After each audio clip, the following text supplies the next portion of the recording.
Klasický podnikateľ.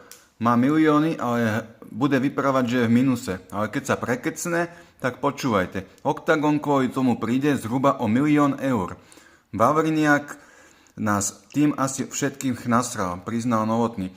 Za to, že si Vavriniak nevybral vlastne Čepa, tuším, alebo Peňaza, nie, Jotka vlastne, svojho poľského parťaka, na čo by to aj robil, tak Novotný sa prekecol a priznal, že tým prídu o 1 000 000 eur, lebo keby sa spolu stretnú Čepo a Peňaz, tak by to pritiahlo strašnú pozornosť a Octagon by takto zarobil 1 000 000 eur.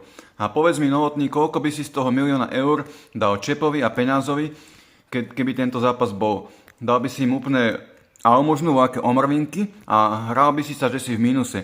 Takisto si sa prekecol v jednom podcaste, to by som mohol vyhľadať, že keď spravíte zmluvu s Netflixom, tak Netflix vám dá za práva vysielace 40 miliónov eur. A povedz mi, Novotný, koľko dáš z tých 40 miliónov eur zápasníkom, ktorí riskujú zdravie a proste potrebujú tie peniaze a zaslúžia si ich hlavne. Povedz mi, koľko dáš z tých 40 miliónov. Minulo som ti to dával v live chate a robil si sa, že to nevidíš. Víš, na také veci nechceš odpovedať. A tvoj parťačík Pavol Neruda, tak ten zase sníva, že bude miliardár. Takže ako asi bude miliardár? Že bude vyciciavať zápasníkov.